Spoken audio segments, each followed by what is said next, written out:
Welcome to the Nickels and Dimes Finding Financial Freedom podcast. I'm your host, Natalie Kim, and I look forward each and every week to bringing you amazing content that will provide you with a financial education, will support you on your financial journey, and most importantly, help you to find financial freedom. I hope you enjoy today's episode.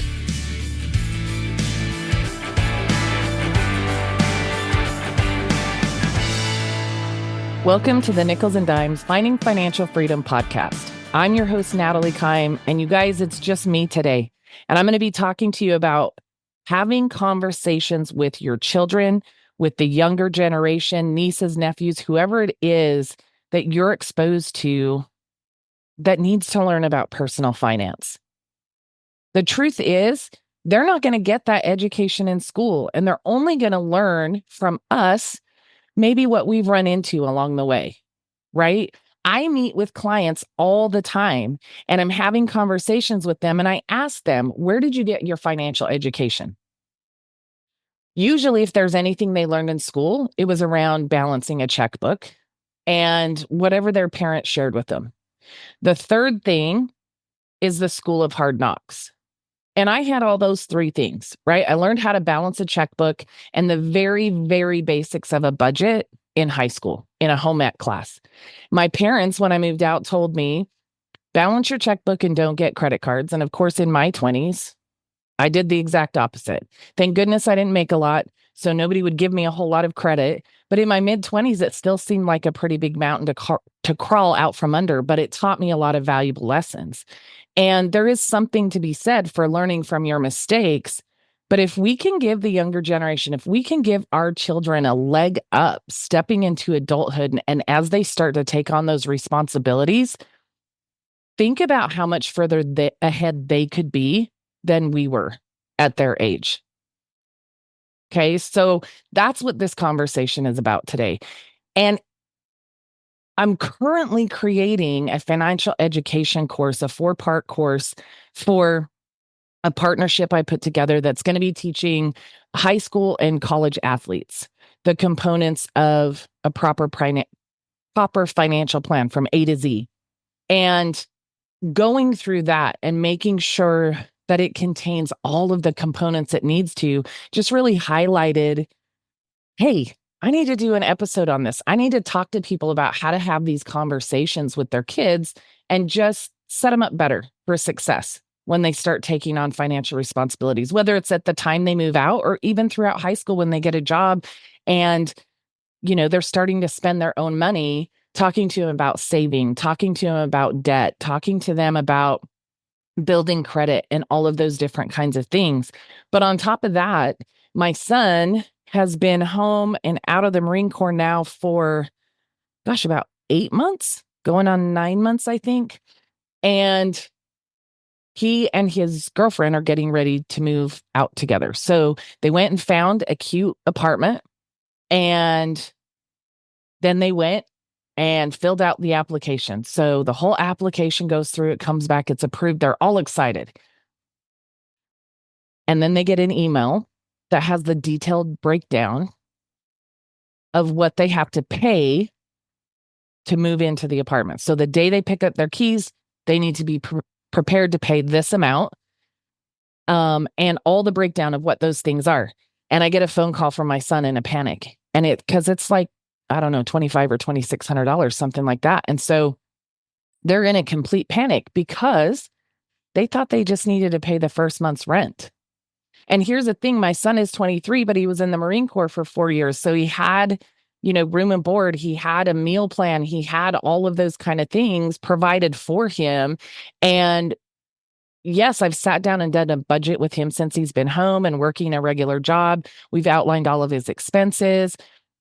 And even when he was in the Marine Corps, we had conversations about credit, we had conversations about savings, and he bought a car while he was in the Marine Corps. And so we talked about strategies of how that can build his credit if he, obviously pays on time and all those kind of things.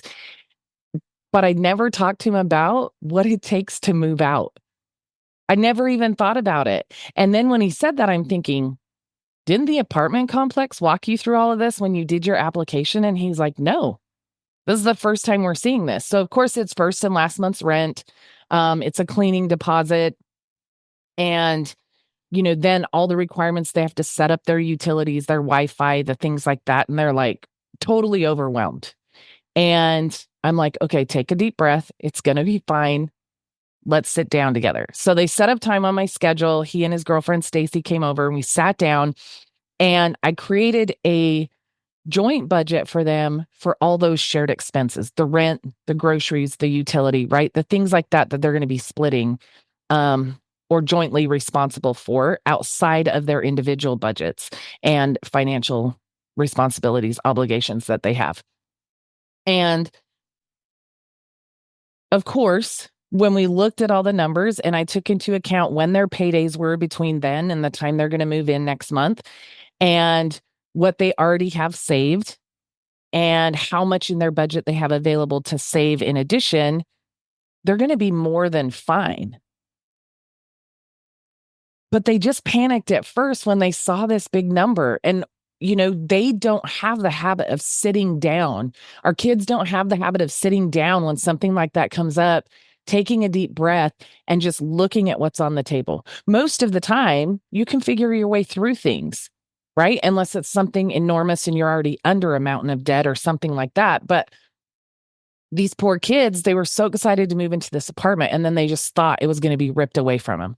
And of course, everything's fine. We got it all set up. They're good to go. They're more than good to go. It was just going through the process for them to see those numbers. Because I also think initially they're just thinking, I don't have that much.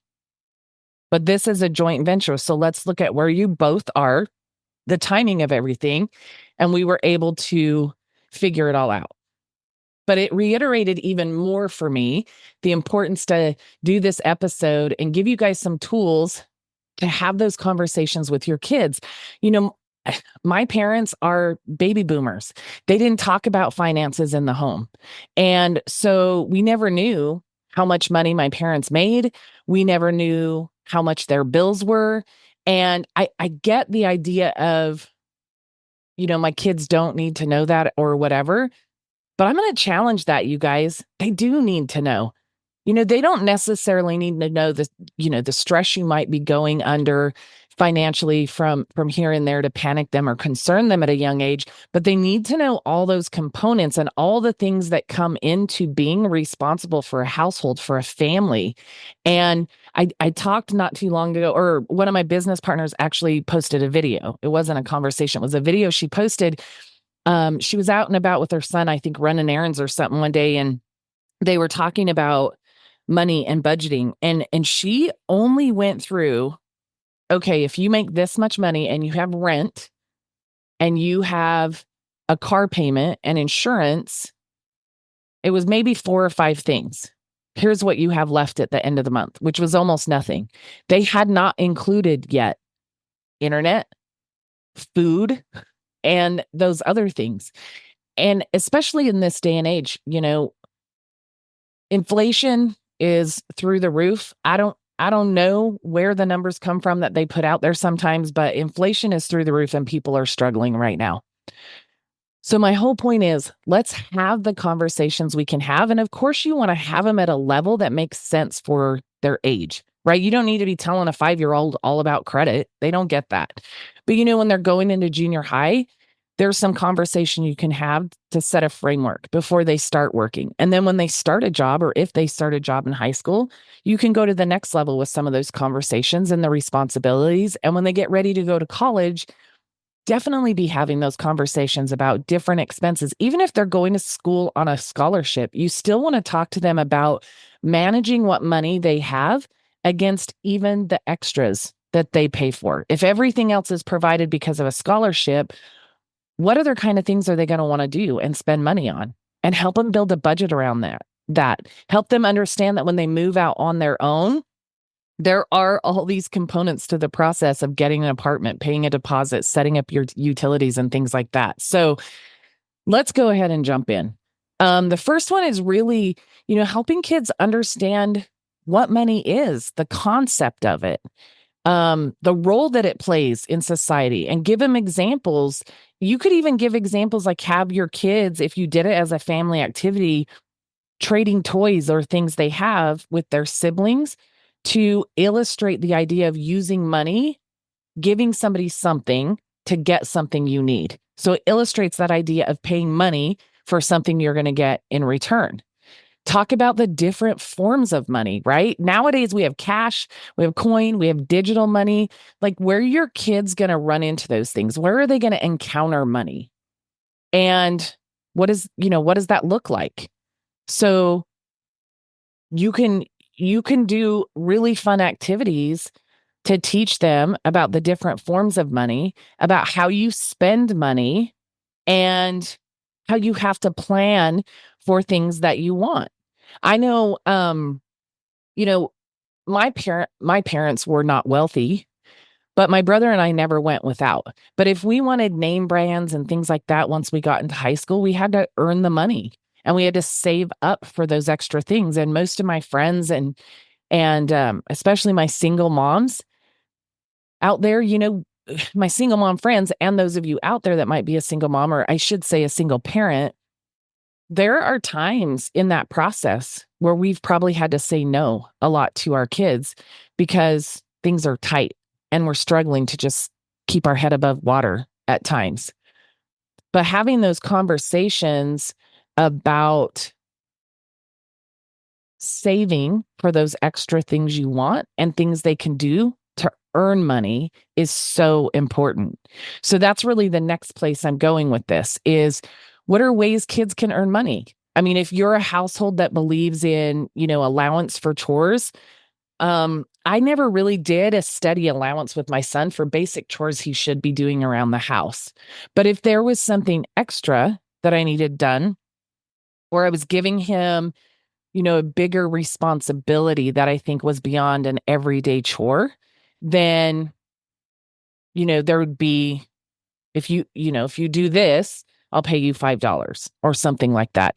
So based on the way that you do that in your home when it comes to chores and things like that, whether you believe in paying them allowance and chores are what they do to earn that allowance every week or whatever, however you design that, great. But talk to your kids, the kids that you're around, if it's nieces and nephews, if you don't have children of your own, about different ways they can earn money. I still in my neighborhood today will see in the summertime, kids will set up lemonade stands or cookie stands. And when I see a kid out there doing that, I have to stop. I have to stop and tell them good job and buy something that they're selling.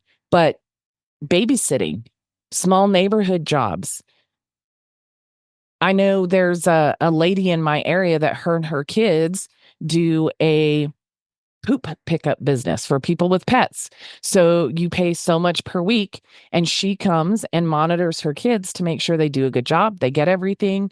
But there are so many different things like that you can put in place when your kids are younger to earn money and then help them understand what that money can do for them.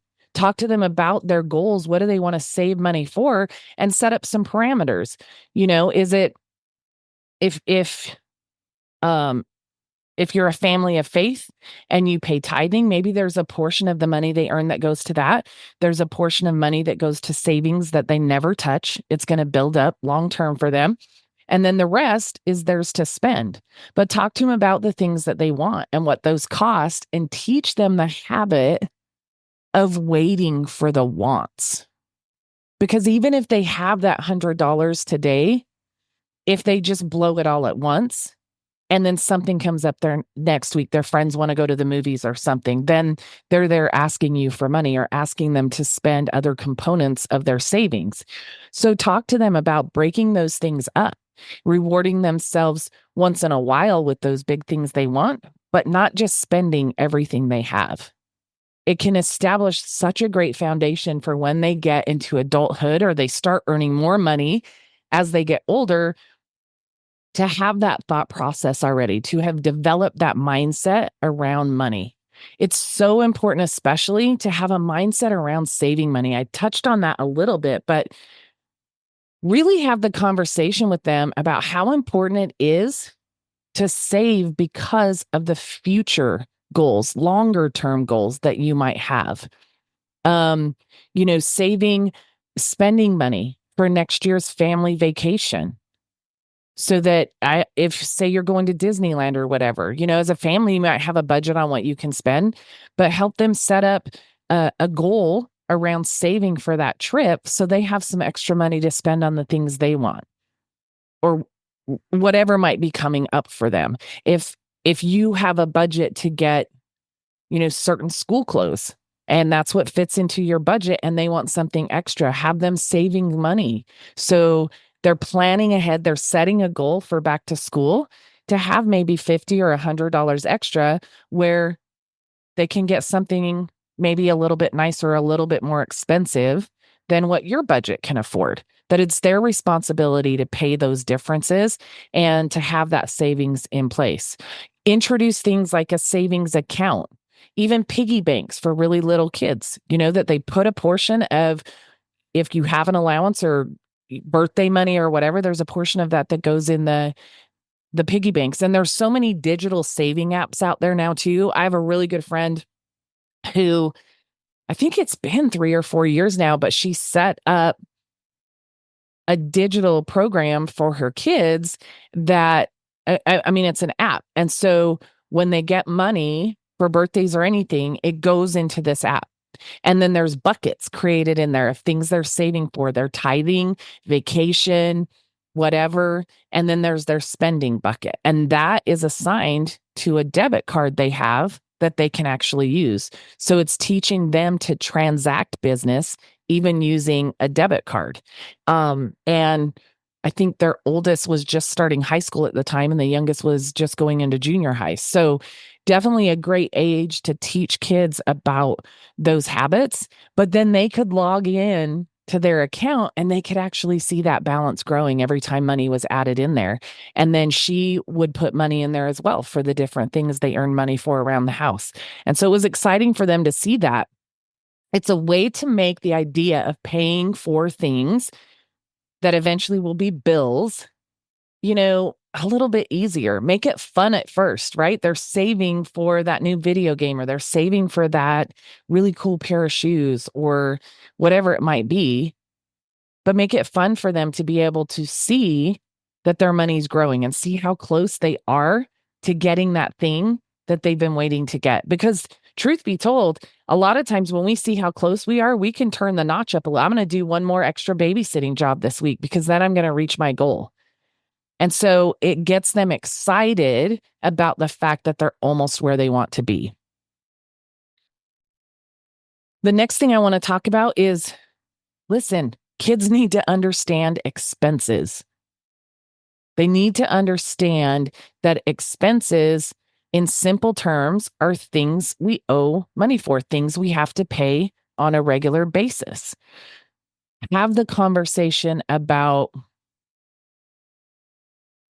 if they're younger, it's the snacks. If you're on a road trip, they're responsible for their own expenses. So they can bring that savings they have with them that they're allowed to spend and buy snacks. Or like I mentioned before, on a family vacation, a toy or something to remember the vacation for, or even for their own school supplies, if there's certain things they want, or level up things, like I mentioned about school clothes. If they want a certain fancy binder or fancy backpack that's outside your budget, then that's an expense that they're going to be responsible to cover, that difference. Definitely the conversation between needs versus wants. They need to understand that there's a difference. In this day and age, it is so common for people to think, I want it, I get it. I want it, I get it. But there's never a in-depth conversation about need versus want. Needs are the essential items: food, clothing, rent or a house payment, a car payment. They're the necessary things you need to be able to go through life, to be able to sustain yourself. right? And then there's wants, toys, games, going out with your friends, things like that.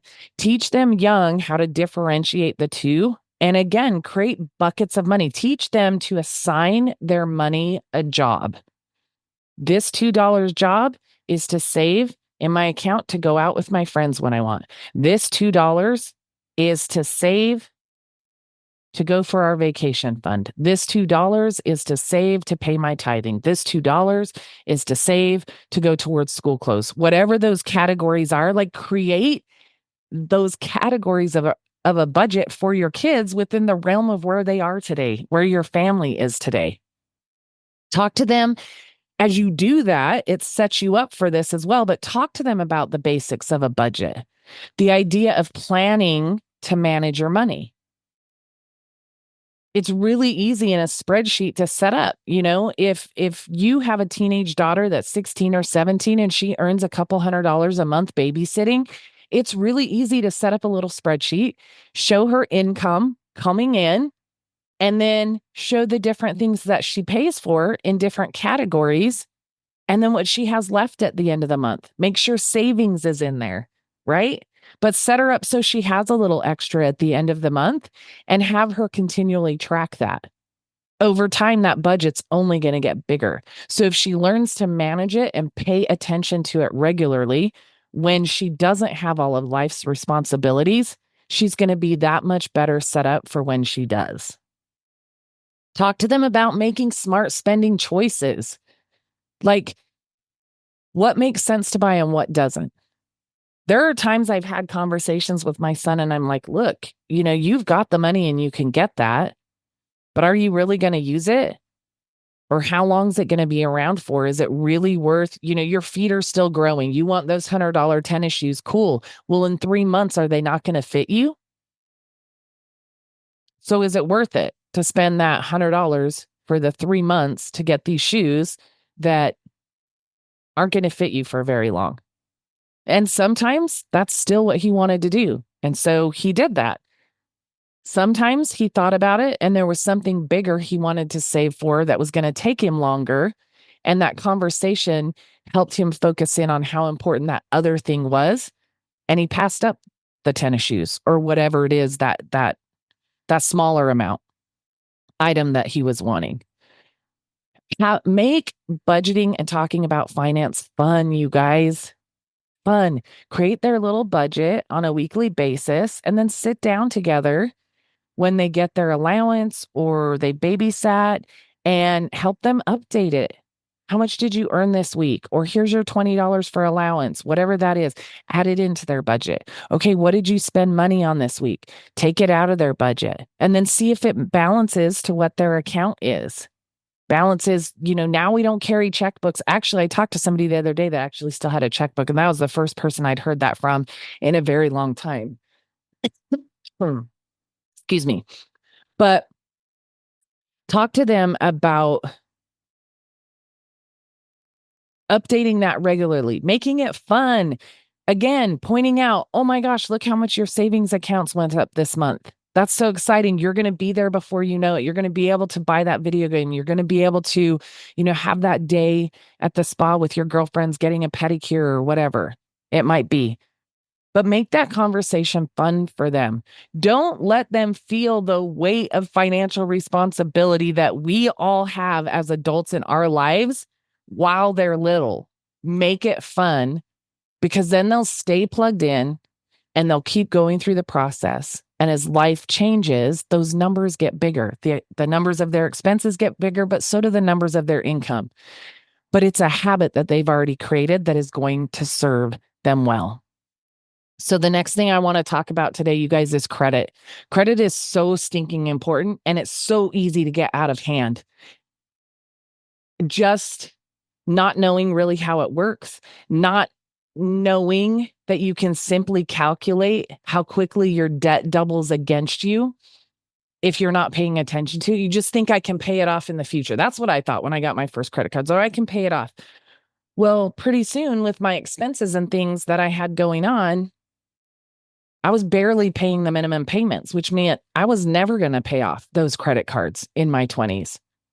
And so I had to work extra hard to earn the money to be able to do that. So make sure that they understand credit in simple terms is borrowing money that you have to pay back later. And how does it work?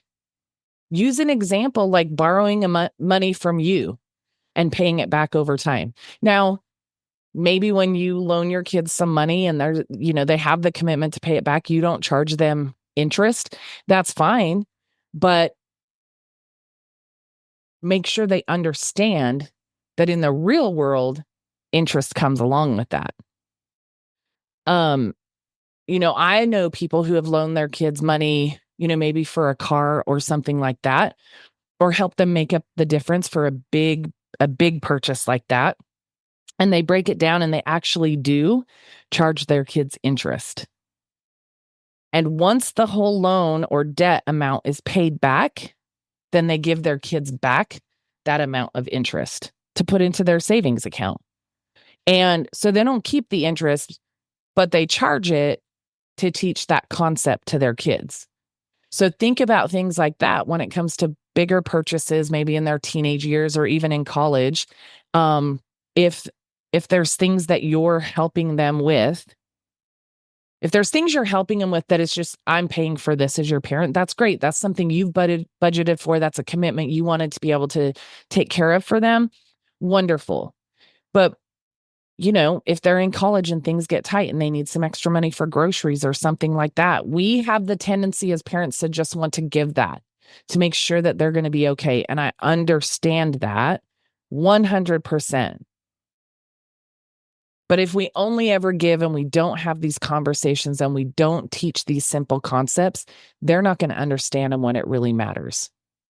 Okay. So create examples of, if I give you this now and if I give you $100 now and you pay me $10 every week, it's going to take you 10 weeks to pay this back. Make sure that is built into their budget. Add a line for the amount they owe you and show that decreasing by that $10 every single week.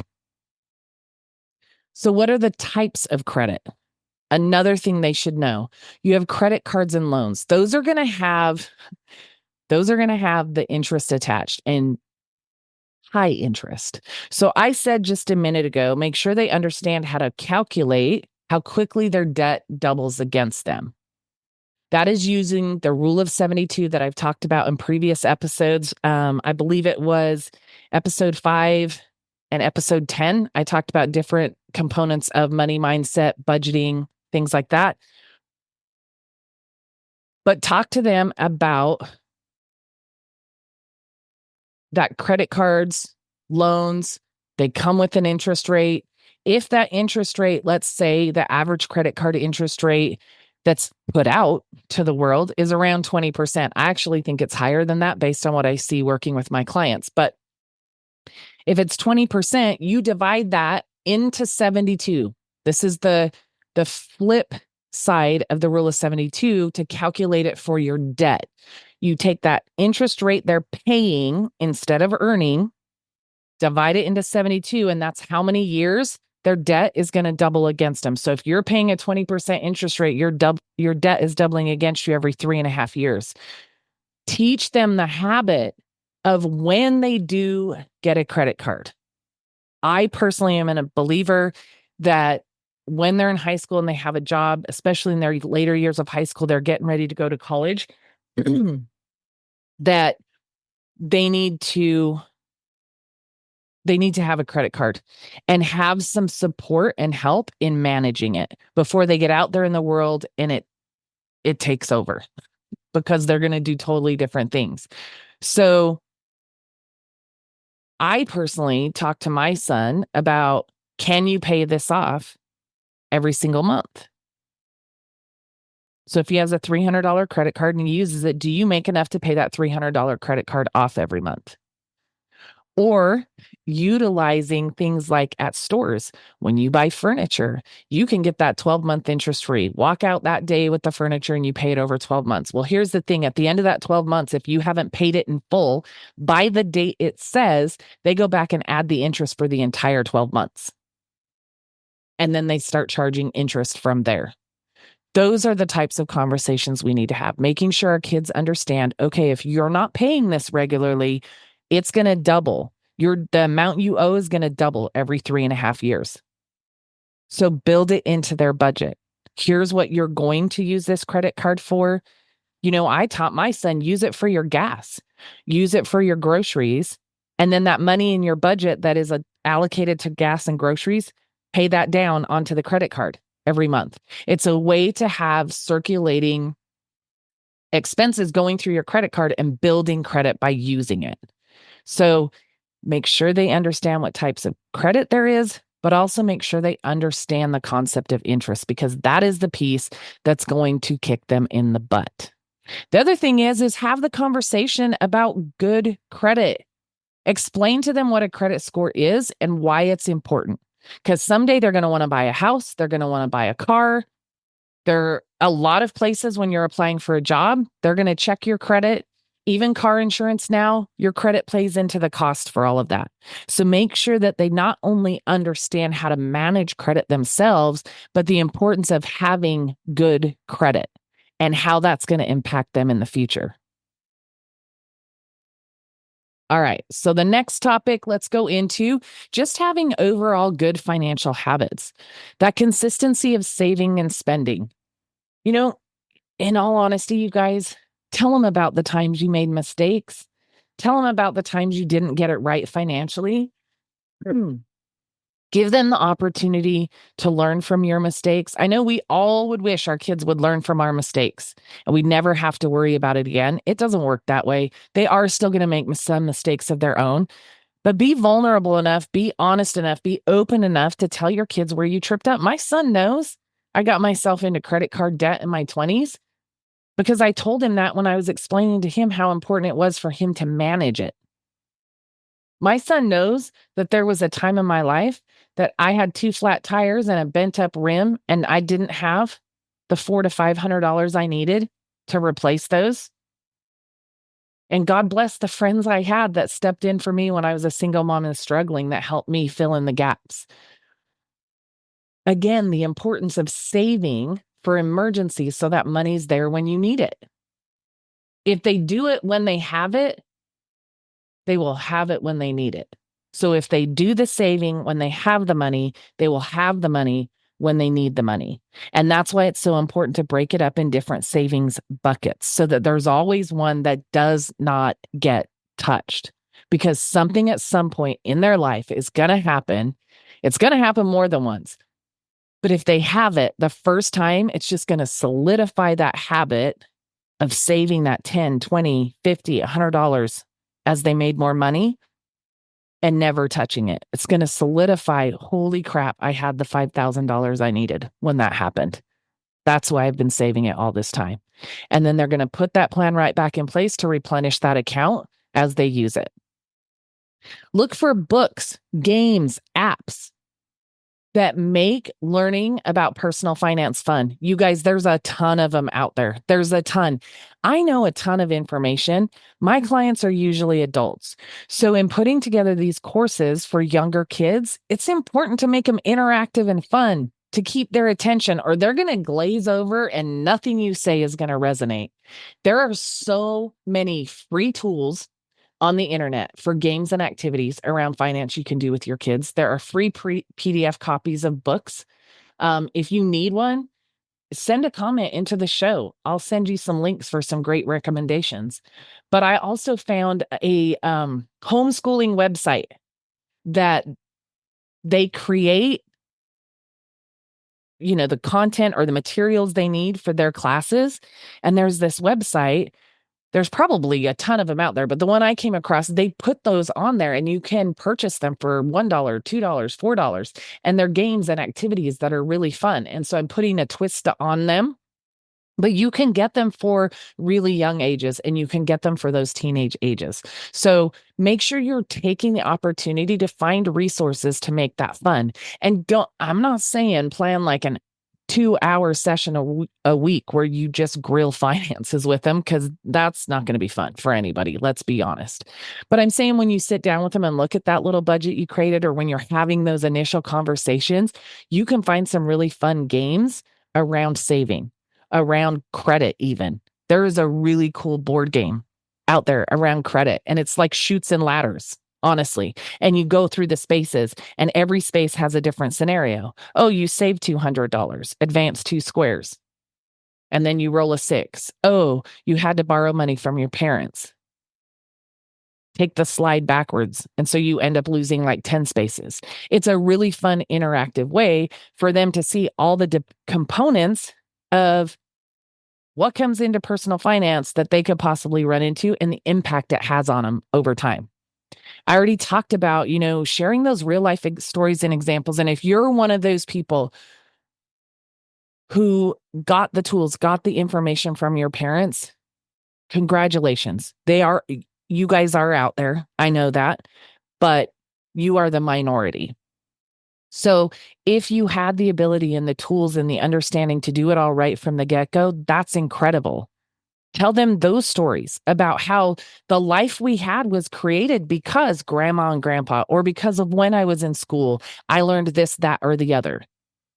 And explain to them that on the flip side, you've been able to do and have all the things you have because you did get that education and you did implement those habits young. And it's created an amazing life for you and your family. And as your kids trip and fall, pick them back up, sit down, and have the conversations about how they can work their way out of it. Look for options that are available for them to take to pay off that credit, or to pay that friend back, or whatever happened, and help them put a plan in place. Help them realize that it's not the end of the world. We just have to change some things, and we may have to give up some of the extras and fun stuff we do to have the money to take care of what we need to for a period of time. But those are all lessons they need to learn. And good grief, if you know somebody that has a story of where they struggled, share that with your kids. Ask their permission. I'm talking to my kids regularly about finances. Can I use this story as an example? You don't necessarily need to give the names. You can leave them anonymous, but if you need to borrow somebody else's story, borrow somebody else's story, or make one up of a scenario, because you know the things that can happen if something isn't handled the right way. Okay. So all of that around credit is so important. All of that around the conversations is so important. Just setting your kids up to succeed in general is so hard. You have your own dreams and goals for your kids. We all did. When my son was born, I had my ideas, right? And he did a lot of the things that I thought would be fun for him. And some of them he hated and some of them he loved. He was little. I was putting him in the sports that I enjoyed watching, right? One of which was baseball. And I think he was 8 or 9 years old. He came home from practice one day, or came home after a game and said, "Mom, I hate baseball. I don't want to play it anymore." And I said, "Okay, give me a minute and we'll talk about it." And I went in my room first and I cried, y'all. I love baseball. And I loved sitting there watching my son play baseball, but he hated it. So I had to have my moment. And then I went back out. And here's the thing, we were in the middle of the season. And so I said, "Okay, Braxton, if you don't want to play baseball anymore, I'm not going to make you. But you do need to finish this season. Your team and your coaches are counting on you. So you need to see this season through. And when this season's over, if you don't want to play anymore, you don't have to." And he never did. Baseball, at least. Good thing I like football, though. He always stuck with that. And in high school, he started wrestling, which I had never really watched wrestling a lot. His dad had wrestled in high school, and it was something he always wanted to do, and he loved it. And I fell in love with watching him do that. But my whole point in that is, you have your dreams, you have the goals, you have the successes you want for your children. You want their life to be easier than yours was. And so you have this idea in your and this plan in your head, and then they decide they don't want to go to college, or they want to move across the country, or whatever, right? And so you have to adjust. You have to come to terms with that. Have those same dreams and goals for your kids financially, and have the conversations that set them up best I I don't I guess the way I'm trying to say, set them up best for life, for adulting. That's what they call it, right? Adulting is adulting all the time. And set them up as good as possible as you can for that. They're going to trip, they're going to fall, they're going to get into credit card debt, they're going to borrow money they can't afford to pay back, for furniture or from a friend. Or there's going to be times that it's like, do I step in and do I help them fix this or do I not? And based on your kid and you and your situation, honestly, you may or may not be able to do that, or you may or may not choose to do that because it's a lesson you want them to learn. I want y'all to parent your kids the way you believe in parenting your kids. I am not trying to tell you to do different. I'm just trying to give you some information about how much of a leg up I believe you can give your kids if you're willing to talk to them about money. And it's not always about opening the whole book about your financial situation. It's just having the conversations about what you know is going to come in the next phase of life for them and helping them financially to prepare for that so that they have tools, they have advice, they have examples to pull from when they're stepping into adulthood or when they're already into adulthood and they're struggling through the loss of a job or becoming a single parent or a million of the other things that can come their way. But just think how much less stress you might have if you've prepared your kids for some of that and given them the tools to succeed and they follow them, or even given them the tools to get back up financially and address what they need to along the way. So again, this episode came from me working on the programs I'm working on right now and just realizing I'd never talked to my son about the responsibilities you have when you're moving out and you're setting up all those things. And this is what I do. And look, I'm not perfect. I'm not the perfect parent. I'm not perfect at anything, but I'm continually striving to. And so when this program started being developed and that situation happened with my son, I just realized it's not a direct area I've talked about before in educating our children, educating the next generation to start life as best as possible when it comes to their finances. So I want to thank you guys for joining me today on the Nickels and Dimes podcast. I'm your host, Natalie Kim, and I look forward to continuing to bring you amazing content each week that will educate you, support you, and help you to find financial freedom. I look forward to having you listen again next week. And until then, take care and stay safe.